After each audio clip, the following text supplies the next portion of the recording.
Hi, and welcome to episode 260 of the Untethered podcast. Today we have Dr. Faragallah joining us. Dr. Faragalla is a dentist with over 20 years experience on the Gold Coast of Australia. He has been working at Gold Coast Holistic Dental Care since 2017 and has a special interest in oral myology. He is a co-founder of Myospots Australia. Quick disclaimer, all information, content, and material of this podcast are the opinions of the speakers and is for the informational purpose only and not intended to serve as a substitute for the consultation, diagnosis, and/or medical treatment of a qualified healthcare provider.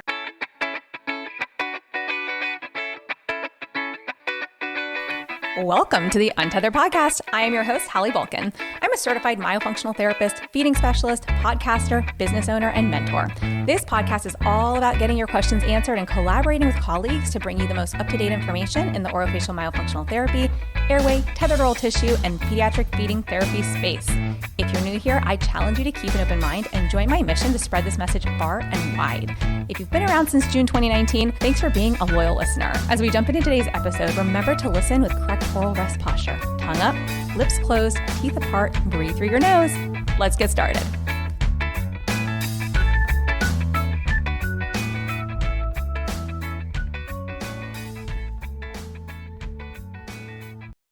Shehab, welcome back to the podcast today. I'm excited to have you here.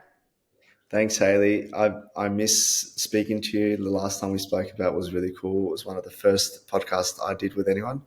So awesome. Love to be back. That's awesome. And I know that you've since come out with some fun things that we're going to talk about today with Myospots.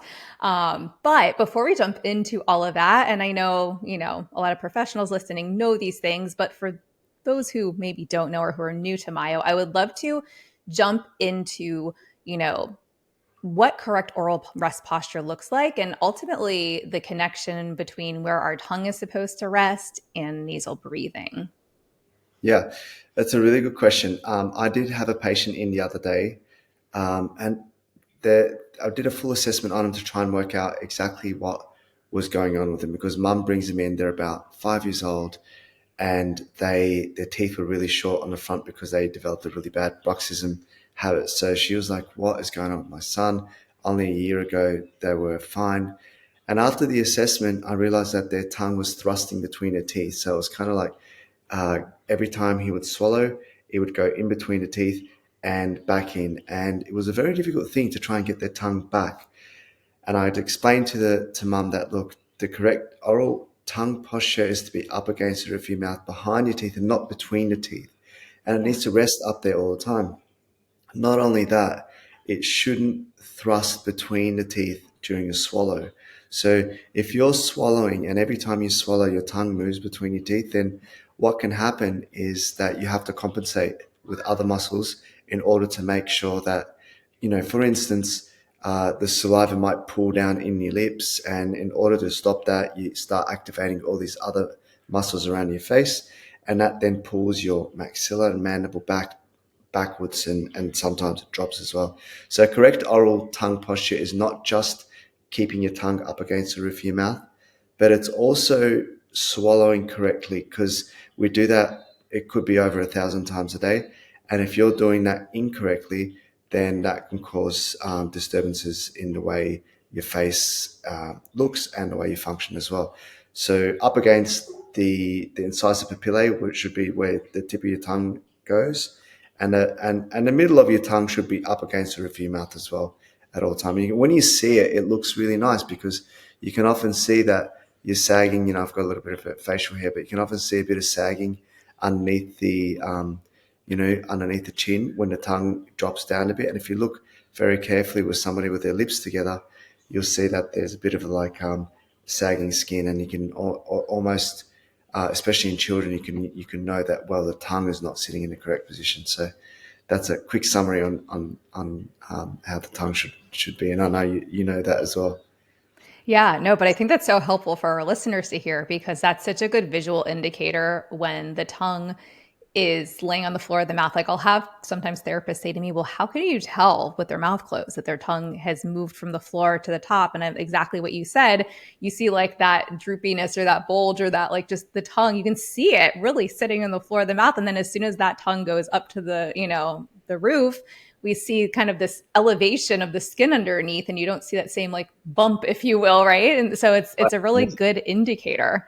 Yeah, and also Haley, like what one other thing that tends to happen is that when you've got correct tongue posture, your head posture tends to correct as well.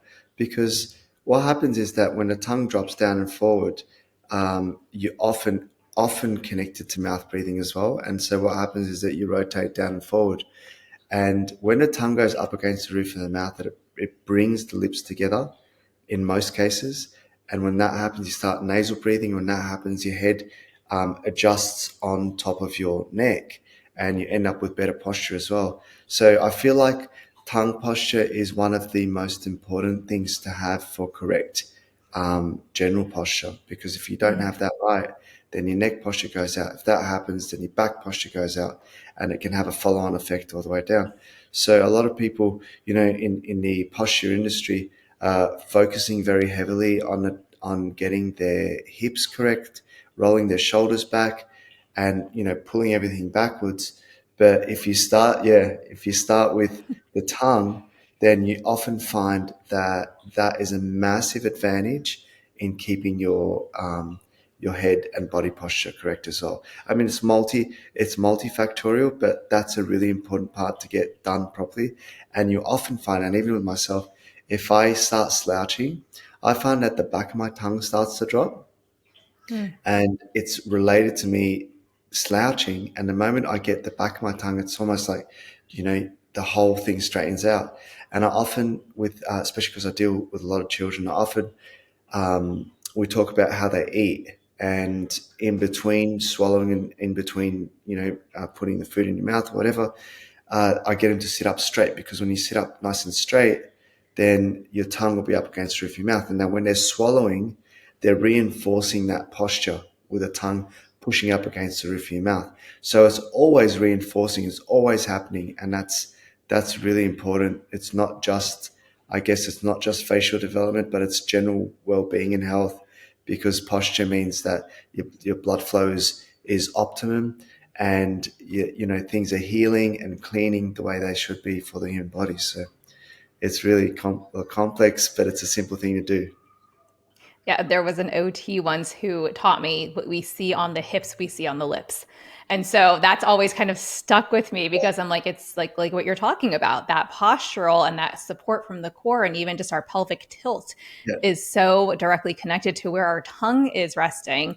And I do this thing when I do this like free training 3 times per year. And I do this thing where I have the therapist doing the training. I'm like, take a tiny sip of water or use your own saliva, and like, slouch back in your seat and Yeah, try right. and swallow that water, right? Then I have them put themselves into like an anterior tilt and do the same thing. And then I have them go into like a, more neutral position and do the same thing. And everyone's like, oh my gosh, when you're sitting up straight, it's so much easier to swallow than when you're in a posterior or an anterior pelvic tilt.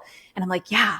And look at all these kids that we're working with and how they're sitting. And so, that's definitely the more PTOT job of like supporting their posture until they can do it themselves. But so much of it ties to what's going on in the oral Yeah. cavity and the mouth and the lips and the tongue. And so I love that you're making that connection here, because I don't often hear, dental professionals talk about that. And I think it's so important to recognize, especially when, you also touched on the swallow pattern. And, it's not just where is our tongue at rest. Where is our tongue when we're talking? Where is our tongue when we're chewing? Where is our tongue when we're prepping that bolus to swallow? Where is the tongue when we actually do the swallow? It's all so important and so interconnected. So I love that you highlighted that. So true. One thing that I do want to mention to listeners is that our body is so adaptable, and it's not necessarily a good thing in a lot of the times, because you could swallow upside down. If you could be doing a handstand, and you could actually swallow, and what will happen is that the body will have an amazing peristalsis kind of motion, where the liquid will go against gravity and end up in your stomach. And I'm not saying do that by any means, but your body's capable of doing that, right? But that doesn't mean that's the correct thing to do. Just because we're capable of doing it doesn't mean it's the correct thing to do. Just because we can swallow slouching, that doesn't mean that's good for us either. And Right. so like you mentioned, once your posture is in the right position, well, all those tubes on the inside of us, they start straightening out and it makes things easier. So going against what we should be doing, I believe habitually can be detrimental for our health. And Yeah. there are things out there that we may not understand, well, not from my point of view anyway, but things like fascia, how that you start developing adhesions in the wrong, because what happens when you start swallowing incorrectly and your posture is in the wrong place, then the body starts compensating for being in that, it needs to hold itself up, and you start developing fascial adhesions, and that can cause you problems later on. And do you know what I mean? Like the blood flow is not in the right place, and who knows what toxins start to build up in those areas because the capillaries aren't functioning. So it's a very, very dynamic system. Yeah. And just fixing up something like your tongue is a massive advantage to health, which you think it doesn't sound like a big deal, but it's a massive advantage for general health. And it's easy to do.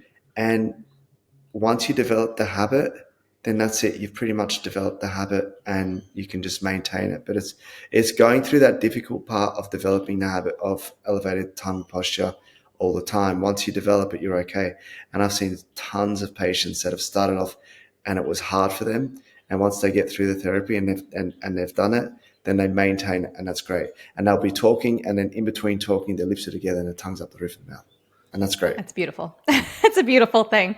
So, what about, right? So, now we've kind of talked about nasal breathing when awake. What about Yeah, when we're sleeping? Because that's a different habit, I think, for some people to develop. For yeah, some yeah. people, it's easy. For some people, not so much. Yeah, I guess like it'd be good just to touch on the importance of nasal breathing really quickly before we talk about why we should do it day and night. But nasal breathing is so essential. I mean, our nose is designed for breathing and our mouth is designed for talking and eating. And when you look at the nose and the structure, it's got these things, these turbinates on the inside that actually create kind of like a little, it's almost like a mist of air on the inside of your nose. And the reason it does that, it slows down the air coming inside, it warms it, it humidifies it, it purifies it, it cleanses it all out, it enriches it with nitric oxide. And when that air goes in, one of the key things it does is that it slows it down as well. So you don't have a really large amount of air coming in one go. And the important thing about that is that when the airflow is slower, then what happens is that you need to work your diaphragm to bring the air in all the way down.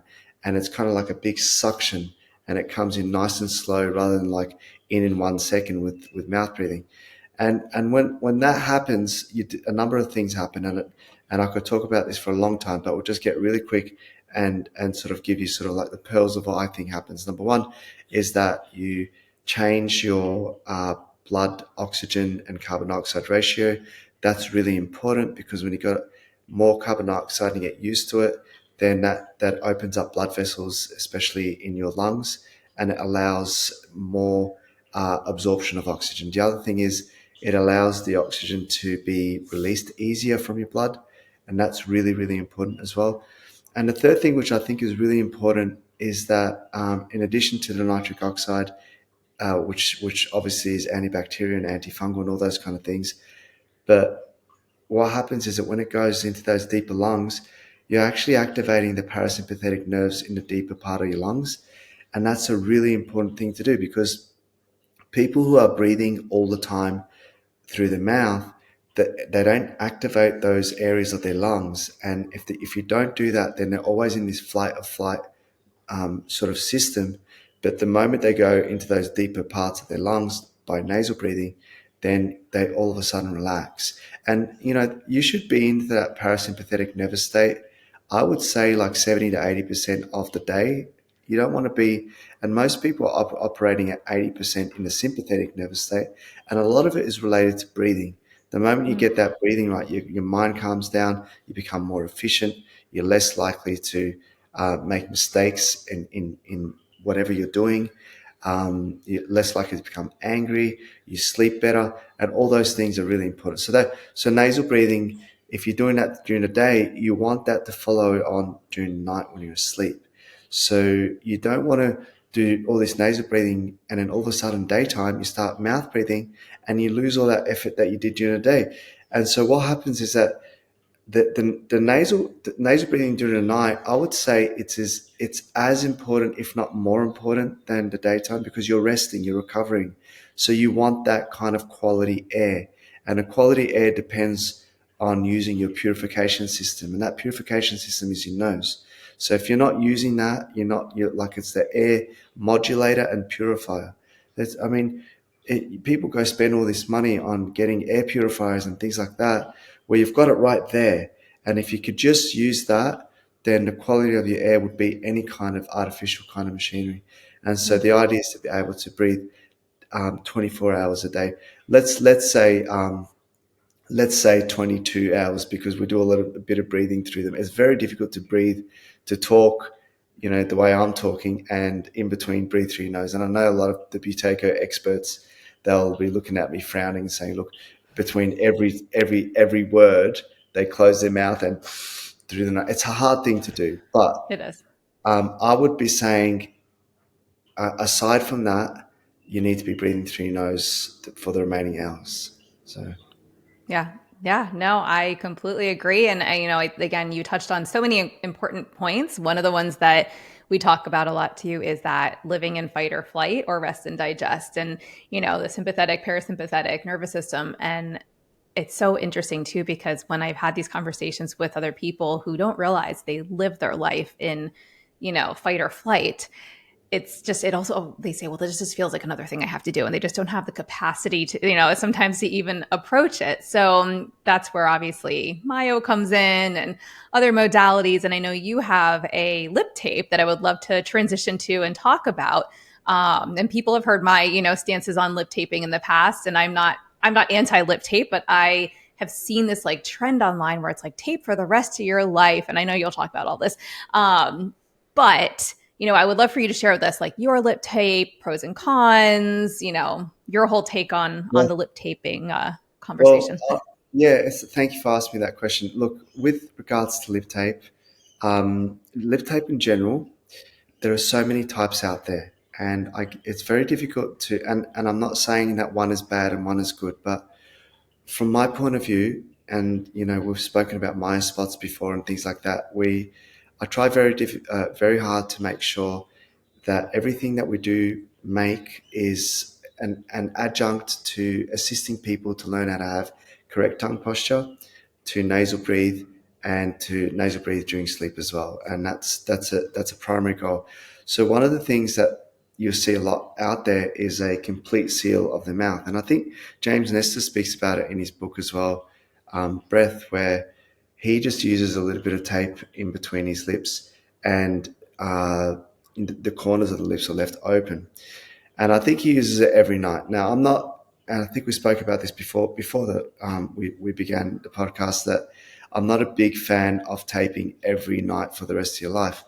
But I do believe that there's a place for training, for learning how to breathe through your nose. And if you can do it without tape, that's fine. But I believe that tape helps. And so what we've done with the lip tape at Myospots, we've made a small tape that doesn't extend from corner to corner. Yeah, you've got it there. Yeah, that's it, like that. Yeah. And one of the things about it is that and I do have one here, and I want to show you something about it, is if you do wear it either the way you had it, or if you wear it horizontally, you'll find that, and I'll just show you, Haley. So you'll see that the tape stretches. Do you see that? Mm-hmm. So the Yeah. idea is that it will stretch that way so that when you put it on your lips, if you need to open your mouth and breathe through your mouth, you still can. And you'll find Mm-hmm. that you can breathe through the corners of your lips. Yeah. And the reason is that you don't want to forcefully close people's mouth. And if you forcefully close people's mouth, then you can end up stressing a patient out, especially if they've got sleep apnea. And what can happen is that they can struggle, and that, yeah, you can still breathe through the corners like that. But if Mm-hmm. you have it vertically as well, so if you did it like this and you went sort of like horizontally, like that. You can feel it will stretch. Yeah. You know what I mean? You can still get through the corners of You your. can also breathe through the tape itself. It doesn't completely, like if your lips That's slightly right. part a teeny bit, it's It not is. completely Yeah, stopping air. it Yeah. is a breathable type of tape. So um, the reason we do that is to make sure under stress you can still breathe. Now, if I was to tape all the way across and I've got sleep apnea and I have some apneic episodes, that can be quite traumatic. Now, I haven't heard of anything serious happening, but I do believe it can still cause quite a bit of, some people hold their breaths when they're asleep for a minute or more. And you imagine you're taping him, and now they're going to get up, they'll wake up physically because they're not able to breathe. So I don't believe that's a good thing. So tape becomes like an adjunct. You need to learn how to breathe through the nose during the daytime before you consider, in my opinion anyway, before you consider taping when you're asleep. You've got to make sure that your tongue is elevated, lips are together, and the majority of the hours during the day you're breathing through your nose. If you're unable to do that, I do not recommend lip taping at all. And that's the first thing that I think I want to get to your listeners, because the daytime training needs to follow on to the sleep, not the other way around. I like that. Because when you're asleep, you got no consciousness, you don't know what's going on. And that includes correct tongue posture, because if you don't have the correct tongue posture, there's a couple of things that's going to do. If somebody has sleep disturbances, often the tongue goes down the back of the throat. Now, two things can happen. If they're mouth breathing, the tongue can go down the back of the throat and cause turbulence, and that's what we call snoring. And that can then move on to like more serious sleep disturbances. But there's also the other subtle form where they're nasal breathing, but their tongue is sitting low and it still drops down the back of their throat and causes disturbances in their nasal breathing as well. So the tongue elevation, in my opinion, is really important to get correct, because it addresses the nasal breathing and it also makes sure that you've got a patent retropharyngeal airway. So if you get those two things right, then go ahead and tape. And when you start taping, when you're asleep, if you use something like the Myospots slip tape, and if you don't use that, you can get some micropore tape and just tear a little bit off that, so it just fits on your lips right in the middle. Whatever way that works for you, then that is, I recommend you start doing that until it becomes habitual, and then wean off it. Wean off it to the point where you can start saying, well, okay, I know that I'm nasal breathing through the night because the tape is there in the morning. That's a really good sign. And then you can start weaning off it. Instead of wearing it every night, you can do it every second night and see how you feel on every second night. A lot of this comes down to feel. I mean, there's a lot of apps you can do, like you can wear those rings that monitor your sleep and all that kind of stuff. But you just see how you feel, and then you can cut back pretty much completely off it. And from time to time, audit yourself, see how it feels when you wear the tape when you go to bed. Has it improved your sleep or has it not? If it's pretty much the same, then you know that you're doing the right thing. So I do believe, and I agree with you. Like, not all tape is good, and taping every night for the rest of your life may not be the best thing to do, because you're now dependent on it and you haven't developed good orofacial musculature. One thing to add, and I know it's still like connected to the tape, but if your mouth opens, then one of the things that happens is that you can develop weaker lip muscles, and you need to develop the strength of those muscles. And sometimes seeing a therapist is good to assist in that. But if you're able to get your lips to close together, in effect what's happening is that the strength of your lips coming together carries on throughout your sleep. And that's why some people, they have no issues, because their orofacial musculature is working really well. They don't have to worry about lip tape because they've got that lip seal all the time. And some people struggle to even get their lips together. And in that case, they need to see a therapist to work that out, or they need to do something online to work out how to get their lips together so it carries on 24/7. Once the lips get strong and the tongue posture is really good, then you could pretty much say, okay, let's wean off that lip tape eventually. And so I hope that makes sense. Yeah, no, I love that. Now, is there a specific age that you recommend people Such a good start lip question. taping Because, or avoid yeah, lip taping? do you know what? Like when it comes to the Myospots lip tape, we've said um, not to use in young children, and that's a deliberate thing because the age is, I think every case is unique. Do you know Yeah. what I mean? Like so, Yeah. and it all like for example, like if you had a young child in your family, I would be saying for you, you can tape at as young as 3 or 4 years old. And Hmm. why I'd say that to you is because I know that you're an expert and I know that you're a therapist and I know that you'll be watching him for the first few hours just to see how things go. And I know that you're going to be training him before they actually get to tape. So I'll be comfortable saying like, Haley, you're an expert and under your guidance, something like this tape will be fine at a young age. But then if somebody doesn't have that expertise and the child hasn't gone through the training, then at a young age that might be not be suitable. And Hmm. so I would be saying it's really dependent on the individual circumstances. Typically at my practice, I will get them using it between ages of say like 7 or 8 years old, so long as they have developed habitual nasal breathing throughout the day and good tongue posture. And I won't make them use it every day to begin with. It'll be every second or third day and see how they feel. Yeah. And one of the things about the tape, I've got like a little dotted line in green, so you can actually cut it shorter.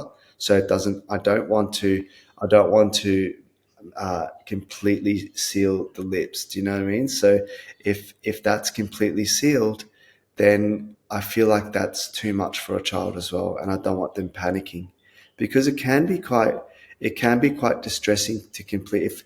If a child knows that they can breathe through their mouth if they have to, then I think it's so much more reassuring to them psychologically. And when you go to bed, you go, oh, look, if I really need to have a breath through my mouth, then I can. So I know I haven't given you a straight answer to that question, but it No, I really think is, it makes yeah, sense. It's very individualized. It depends on certain factors, and I think that's it's a good answer because there's just again this like trend that I see online and even in news reports where it's just like tape across the lifespan and it's fine to do in kids, and I'm thinking like, what are we doing? How do we know these kids can breathe? Number one, like just going to an ENT does not necessarily mean that they're cleared to lip tape because some ENTs will say, oh, your kid's fine. Did they scan them? Did they scope them? Did they check the adenoids? I mean, how do we know they can actually breathe through their nose? Just my own daughter had massive tonsils at age 4. Actually, sorry, that was 24 months. She was age 2. Massive tonsils. Her mhm, adenoids, when we did do a scan 2 years later, which who knows what they were at 24 months, but at 4 years, she had a huge blockage. And I was told by an ENT, well, she's fine because she's sitting here with her mouth closed right now. Well, yeah, she's sitting with her mouth closed because I'm her mother and she knows she's supposed to do that. So she's yeah, in front of a medical professional trying to keep her lips together. And that's not normally her posture. So not to say that's every child, but I just think these like functional evaluations with someone like yourself with a myofunctional therapist, dentist who's airway centric, ortho airway centric, somebody who really is looking at certain factors and can help determine if a child is ready. I think that's key. And then to your point, if a child can do this during the day, that also tells us they can nasal breathe. And it's, yeah, probably safe to try this at night if they're ready. And also if they can breathe through their mouth if they have to. And that's the biggest thing for me that started like to really give me pause was recommending lip taping with all these different products. And I would put them on my lips and I'm like, I'm going into fight or flight right now. And I'm a right, nasal breathe. Like I can nasal breathe. So we're going to put this on a kid? And just yeah, no. So that's why when I put this on the first time, and I've done it before today. But when I put it on the first time and I could breathe through the tape, and I also felt like my lips were not sealed together. It was just more guiding my lips to where they were supposed to be, but also gave me that flexibility to do what my body needed to do. I was like, okay, I can see this yeah, working, and I think it could be a really good therapeutic tool in sessions with like a myotherapist, right? Like we could put it on a child even in a session while we're sitting there with them. Maybe we're playing a game where they're not having to talk, but we're practicing just keeping those lips together for 15 minutes. And we're kind of doing this back and forth thing where they're getting used to having something like this. And we can also then identify are we ready for the next step or not? So yeah, that's my two Yeah, cents. But no, no, that's really valuable. And what you said makes 100%. And one of the things I do is exactly what you said, is to try and get them to wear it for a short period of time during the day yeah, to see how they feel, right? To see how they feel. Are they able to do this? Are they stressed when they do it? Because yeah, it is like, do you know me? Like it can be quite daunting having your lips shut for you. So if they can do that, one thing that you did mention about the ENT is that, okay, your child was nasal breathing at the ENT, and the assumption is that if they're nasal breathing during the daytime for that period of time, then they'll be doing it when they're asleep. Things happen when you lay down. When you lay down and you start resting, some children, during the nighttime, they start getting more congested for whatever reason that is. And that congestion then gets exacerbated as soon as they go to bed. And so it's really important, like you said, to make sure that the child's monitored not just during the daytime but during sleep. And sometimes it's good to actually take a video footage throughout the night, different periods of time, to see what's happening when they go to sleep. And you're right, there are some children that they get me because they come in and their lips are together and they're breathing through the nose, and I'm like, well, but you don't look like you're a nasal breather. There's something's not right. mm, And you eventually see them breathing through the mouth, periodically. And sometimes only have to open their mouths a tiny bit, and that's all they need. So the mouth opens up a tiny bit, but what they're doing, they're actually breathing through their mouth, and it's so subtle you can hardly tell. So just having a look at them and saying, okay, they're nasal breathing right now, right this second, is not, in my opinion, a very good sign that that is what they're doing for the rest of the day, 24/7. So that's a mm. really important point as well. So yeah, I appreciate that. Yeah. Yeah. No, I think and it can be tricky to figure out. And a lot of therapists will even say, well, the parent said X. And I'm like, I love our parents, but they're not trained in this usually. We can't, put it all on them and expect them Yeah, to know 100% of the information that we need to yeah, obtain. And so we do the same thing, like you said, is we'll ask them to send us like 3 to 5 minute video clips of their child during sleep so that we can like with their face, in the camera and with their chest and their belly sometimes to see like what's happening. And but usually the face is enough, and we'll very quickly see what's actually happening during sleep with one of those yeah. videos. One thing that's really difficult to hide, Haley, is the whether or not they're upper chest breathers or like belly breathers. And Yeah, a lot of the times, if they're nasal breathing in front of you, they still can't hide it. Like their chest seems to be doing this, even with their nasal breathing, yeah, and it like because that transition takes time. If you start nasal breathing, it's not always through the diaphragm, especially if you're doing a lot of mouth breathing. So yeah, one thing that I tend to do, I always ask permission to put my hand on their belly, just to have a feel and see what's going on. And you'll see like a little bit of like in the tension in the neck, and things very subtly move up and down. If that's happening, then you know that, okay, they're probably mouth breathing throughout the day as well. And that's something that I feel is very important to sort of like look at, to touch the belly, yeah, and I think if we do that, we can always get a gauge of what's going on. The other thing is, just ask them, ask the patient, ask the child, yes, do you find that you like to breathe through the mouth sometimes? Do you like to breathe through? And kids are, well, it depends who's sitting in the room, right? Like, so if mum's been watching like all these YouTube videos and they're like, you've got a nasal breathe, so they're scared of mum. But if most kids are quite honest, and I'll tell you, oh, sometimes I breathe through my mouth, and I'll tell you straight out. And so, yeah, I guess one of the biggest takeaways is make sure that you get them breathing through their nose during the daytime, yeah, most 95% of the daytime. If you can get that done, then at that point in time we can then look at mouth taping. But before then, I think it's a bad idea. And I'd also think it's a very bad idea completely sealing their lips. And that's hmm one of the things. And I agree with you because I read thank your you. article. I agree with you 100%. I don't think that you should be completely sealing, and I don't think we should be taping all the time. It should be, in the vast majority of cases, It should be something that assists them to develop the habit, and then they can wean off. And if they do that, then I think you've succeeded in your therapy. And you know what? Like sometimes people develop habits. I had this young lady, I say young lady, years ago. She was a patient with incredible facial development, and she disappeared from clinic for a good couple of years because she got a modeling job in Sweden or someplace in Europe. And I saw her years later, and when I saw her, I noticed that she had some collapsing of her maxilla. Not much, but enough for me to notice. And I also noticed that she was starting to get a little bit dark under the eyes. And I had to start probing her. I had to start asking her what happened. And she eventually opened up and she said to me, look, when I went there, I got into a lot of drugs. And as you know, if you get into like recreational drugs, it can change your breathing patterns. So she started mouth breathing when she's asleep. And that was enough for me to notice a difference in her face. Yeah. And so that even at any age, you can be a nasal breather and you can actually go into mouth breathing, and you can go from mouth breathing and go back into nasal breathing.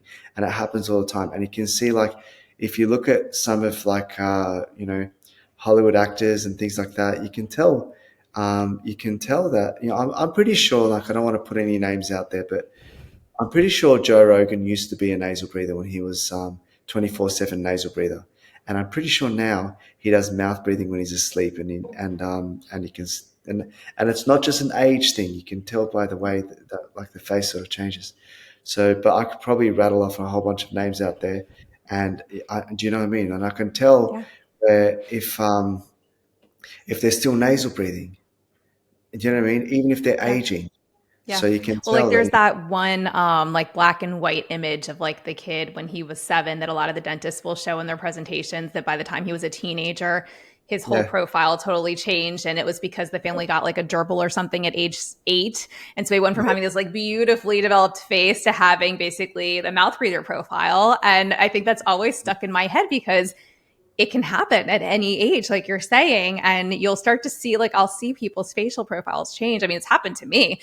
And, you kind of go like, wait, what's going on? Like they have dark, circles under their eyes. And it's not because they're not getting enough sleep. It's because the quality of their sleep probably is not great, right? And why is it not great? What else is going on? So it's a really fascinating conversation.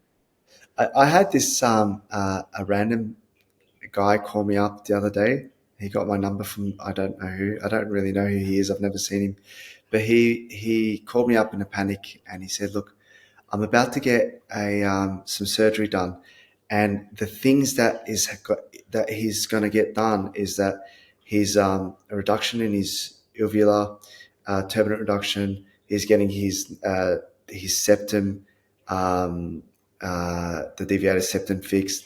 He's getting his tongue reduced in size." And I'm like, "Why are you getting Oh, all no, this?" no. Because I've got severe sleep apnea, and I heard that you can do something. And I said, "Well, I can't do anything over the phone without seeing you." How? But he's been on a wait list to get this operation for so long, and I feel like sleep is such an important thing to get right, Yeah. and the options for treatment are not very much. Like here in Australia, we've got CPAP is considered the gold standard if you got like In the sleep apnea, US too. Yeah. right? Unfortunately. And Yeah. then shortly, like followed close second is the mandibular advancement splint, brings your jaw forward, and then there's a range of products out there, things that sort of pull your tongue forward and things like that. And I feel like all these treatments are not treating the root cause of any of this, Yeah. right? And the problem we face as practitioners is that the root cause is a difficult thing to treat, but it's not impossible, but it's difficult, and it requires therapy. It requires compliance from the patient and motivation. And if you don't have those things, it's not going to work. Yeah. You and I are probably quite lucky because the patients we attract are motivated. They probably come to us and say, "Look, we want to get this sorted." But the vast majority of like patients out there, like, I need to sleep better tomorrow. I need Right. to, well, it's probably taking you a good 10, 15, or 20 years to get to where you are. You don't expect to be able to get to reverse that kind of damage in just one night. Right. And so this is where the therapy comes in, where like correcting tongue posture, correcting, swallow patterns, understanding nasal breathing, understanding lip seal, getting all those things right. But once it's good, you get massive improvements, Yeah. and everybody improves. Now, I know. Now, I'm going to go on record saying this, but everybody improves. To what extent varies, and it depends because how young do you start treating them? That's a big factor. The other thing is obviously compliance and motivation. Another thing is like how much of the craniofacial dystrophy are they suffering from? That is, how underdeveloped is their face, and to what Yeah. extent? Because sometimes that a lot of people say, oh, my tongue is too big for my mouth, but it's not that. It's your mouth is too small for your tongue, because your tongue. Yeah, like, and I had this conversation with the fellow that called me up the other day, and I explained to him, look, is your hand too big or too small for you? And he's, no, it's perfect for my. It's how it should be. Well, that's what your tongue is. Your tongue is never too big for you. I mean, there are rare conditions out there that can, Rare. you can Yeah. have these, but your Macroplastia. tongue, Rare. Yeah. generally speaking, your tongue is the right size for your body. One thing that does happen is that when you nasal breathe, your tongue gets swollen because it's not in the correct. Number one, it's just flopping down, so there's no muscular strength in there. That once you start to get the muscular strength of habitual tongue elevation, it gets a little bit smaller. Now, if anybody, like, if you just start going to the gym and you've never worked your arms before, and all of a sudden you start working out your arms, after quite a few months, you find that it starts to get initially a little bit smaller and toned, and that's because you're developing that strength before it gets bigger. The tongue is kind of like that. It's not one of those muscles like a skeletal muscle that gets bigger and bigger and bigger. When you actually get it elevated in the correct position, you start losing fat from around the tongue, and it starts getting less inflamed, and it starts to fit a lot better. Now, it may not fit completely and perfectly inside your mouth because of the amount of craniofacial dystrophy, but it will fit better, and you can still train it to fit even in a narrow maxilla. You can still train it to get up there. And I guess that's one of the things that I'd love for your viewers to take away. Even if your face is a little bit broken, and I don't want people walking around thinking they've got a broken face. That's not what I mean. But if it's not perfectly developed, because I get patients that, they're like, oh, I don't have the perfect jawline. And, they look amazing, by the way. And I would say to most patients that in 2024, in the West, I would say 80% of people have some kind of craniofacial dystrophy to some extent. Some are a lot worse than others. But if you compared our skulls to, say, a couple of thousand years ago, we're all got smaller faces to some extent. And so, but when you do see a face that's well developed, you admire it because it's rare. So don't be thinking that, we've got perfect faces. We don't, but we can help perfect our faces by doing the correct thing, and that is, the good tongue posture, the lip seal, the nasal breathing, the good swallow. If you do that, and I sound like a broken record, but I want your viewers to No, take it's this it's so information. true. Yeah. Yeah, I mean, and it's so so true. Like if I think about it, right, I had expansion as, in your typical age when I was 11, 12. Then I had a permanent retainer put in. Then when I had the permanent retainer taken out when I was 30, because they told me it would fall out by the time I was 17, which didn't happen, upper and lower. I finally at 30 was like, can you take this out? It's really hard to clean behind my teeth. And every time I come in here, you guys are telling me how much like buildup there is. Like just take the thing out. And then all of a sudden, within weeks, my teeth start to shift, right? Because my tongue was not in the right place. So I'm like, I was the myo patient. I went into expansion as an adult. I then retracted myself accidentally with Invisalign using the last couple of weeks of my trays, which apparently I shouldn't have done, but didn't know at the time. And and then I had nasal surgery 2 years ago, almost 2 years ago, where I did have a deviated septum that was blocking my left nasal passage from breathing. So something needed to be done. So I had the turbinates reduced, and I had the, septoplasty, and my nasal swell bodies reduced as well. Now, having just done all of those structural things was not enough. I still needed body work. I still needed myofunctional therapy. I still needed to address the muscles and the fascia throughout my body. And what was really interesting to me that I've shared before is when I was in the appliance that I was in, because it was a removable one, I was able to turn like the key on it and put it back in only when I saw the physical therapist who was trained. He called himself he's trained in PRI, but he called himself, or he said what he did was like more modern counter strain technique. But it was fascinating because I would bring the appliance and I couldn't crank it and put it back in my mouth until he actually worked on my body. And so it really started to show me what I had learned, but experienced it firsthand, this like marriage between form, function, muscle and bone and the fascia and everything working together. And I think there's a lot of people who go just one direction, right? And so I think that myofunctional therapy, like you're saying, I've seen tremendous results even without addressing hard tissue, without addressing bone. I've seen tremendous results. I don't typically see it the other way around. Sometimes you have a surgical procedure, you address the bone, whether it's a septum or whatever.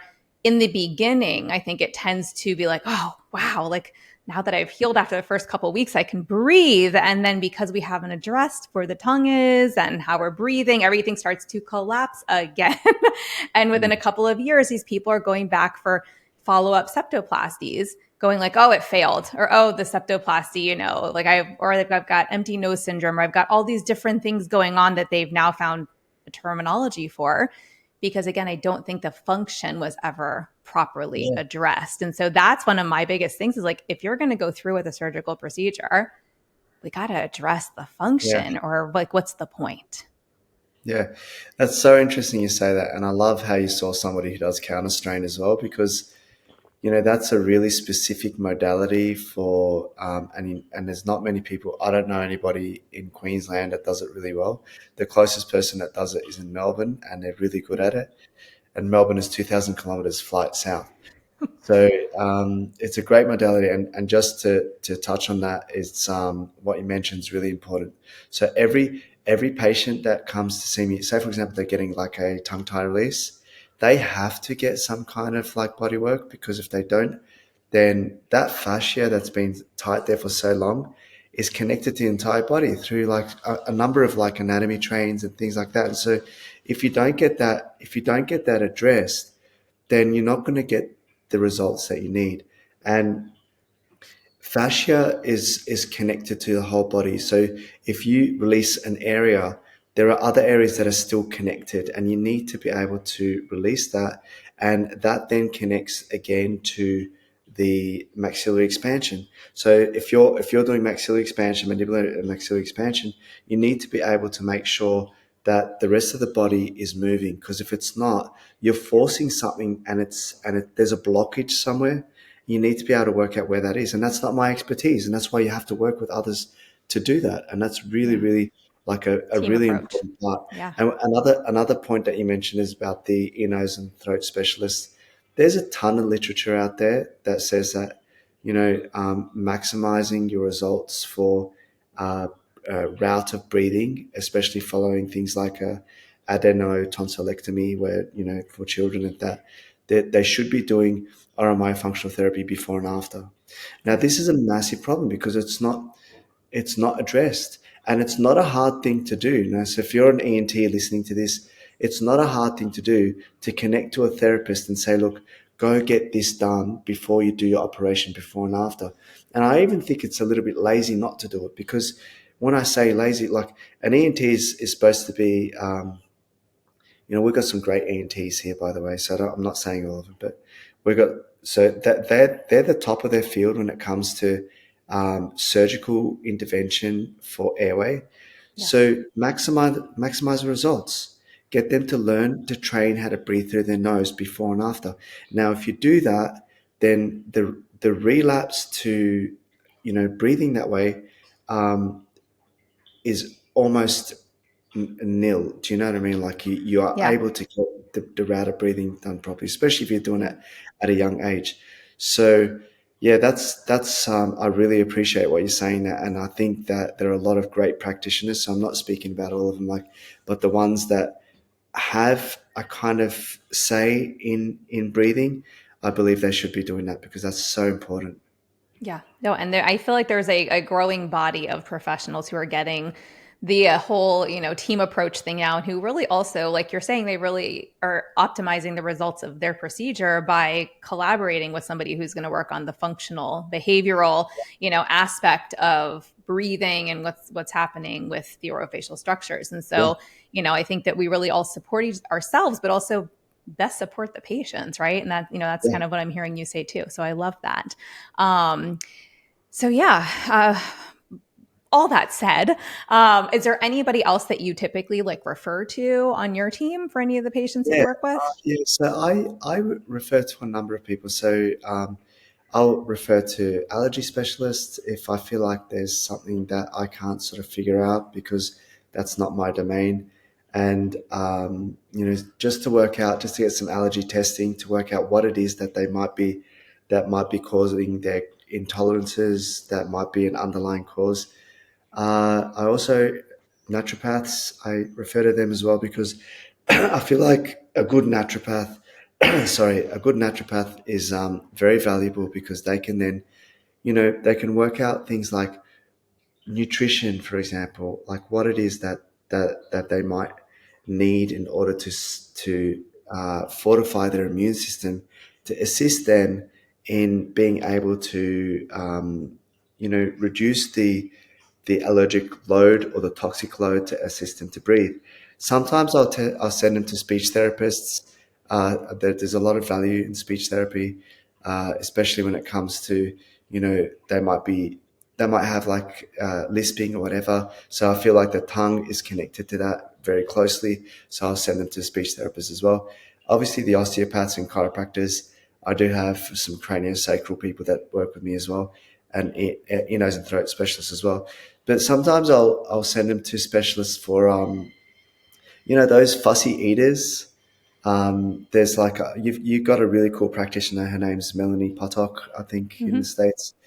She's we don't have in here in Australia. I haven't we don't have anybody as professional as her. So sometimes I actually refer straight to her, and I'll get like a Zoom appointment straight, online, and that's really important. I think, especially for those patients that come in who are extremely fussy eaters. So there's a psychological aspect there. So if I could be teaching them how to chew, how to position their tongue, and that's something I didn't mention to you, your listeners and viewers, is the other thing that's really important is being able to chew correctly. Mm-hmm. And if they're not chewing correctly, then I think that's that's something we want to make sure they do properly. And if they're fussy eaters, well, they're not getting that. And so chewing correctly is a massive aspect. And so seeing somebody who can address those fussy eaters, and sometimes it's psychological. It's nothing I can do. And so getting to see a therapist who understands the psychology, who can get them through, because then that translates to my treatment because I want them to chew. I want them to Yeah. chew. And if they've got like a block in their mind on eating, well, that needs to be addressed. So that gives you Yeah. an idea of roughly like the people that I do refer to. And Yeah. I do probably a day, 3 or 4 referrals a day. And that's I've got Amazing. like all these templates and stuff. So Love it, it. it really is it really is like you Yeah. can't I don't think you can really do justice to good treatment on your own because Yeah. everybody's got their own specialty. How am And I supposed to? it's an Yeah, onion, right? There's so many multifaceted layers, I think, to a lot of the work that yeah, we're doing. And to your point, so Melanie Potok really has a specialty with ARFID, and so that's where you get those like avoidant, feeders. And I have had some people in Australia take my Feed the Peds class, where we do focus not on ARFID, but we focus on like the sensory oral motor aspects of yeah, chewing right. and the sensory system and that kind of stuff. So I'll have to see and I've got a directory, so I can always send you that. But I'm curious to Is- see who's added themselves to the directory that's in Australia, because not for the ARFID cases, but for kids who are maybe still, restricted food profiles, not chewing properly, and that kind of stuff. It can be so beneficial to see one of those SLPs or OTs who specializes in that. And, and if I don't know if they also would dabble in ARFID or not. I don't personally. It's not my area of expertise like it is Mel's. But I love that you have that as a resource, because I know, a consult even with her for somebody who who is, having that type of an issue. It's not well recognized. And I don't think it's something that many are even aware of outside of just typical chewing and swallowing challenges and food expansion challenges. So I love that you brought that up. Yeah. And it's not just not well recognized. It's frowned upon by some practitioners as well. Mm-hmm. And I just think it's ridiculous Yeah. that you've got a child. I had a child that came in who still has smoothies every day, and that's all they have. Mm-hmm. Can you Yeah. imagine that? Yeah. Smoothies. We get kids like that all the time, unfortunately. What Yeah. do you do there? What Yeah. can I do as you can talk to them, you can encourage them, you may issue a munchie to assist in the chewing. You may do those things, but there's a lot more to it, and you need some help. Yeah. And it's not it. We shouldn't be too proud to ask for help, and we need it. And that's where referrals come in. It becomes like a team effort. And so, I do appreciate that you do that kind of stuff and you refer to those people as well, because the more we do that, I think we'll get much better outcomes with our patients. And that's what matters, right? That's Absolutely. what matters. So. Absolutely. Well, this has been absolutely amazing. Thank you so much. Where can they find you? Where can they buy Myospots if they're like, where do I get this tape you guys are talking about? It sounds amazing. So, myospots.com, myospots.com. But we do have a couple of distributors in the States as well. So if you just jump onto the Myospots website and have a look. You can also get us on Instagram, and you can email me as well. So my email will be on the website as well. So I'm happy to sort of answer any questions in future. Awesome. Well, we'll link the website and the Instagram underneath the show notes of the episode. And thank you so much for joining me. Our conversations are always so helpful and informative. And really, truly, I hope that, especially for parents that may be listening, or even practitioners who are newer to the space, that they would have gotten so much information out of, this conversation with you. So thank you. Thank you so much, Haley. Always a pleasure. Thanks for listening to this podcast. If you found value in this episode and want to hear more of these MyoTots airway and feeding related episodes, be sure to leave a review on Apple Podcasts and share this episode on your social media platforms. You can access free resources and all I offer at HallieBalkin.com, or pop over to @HallieBalkin on Instagram to get all the latest updates.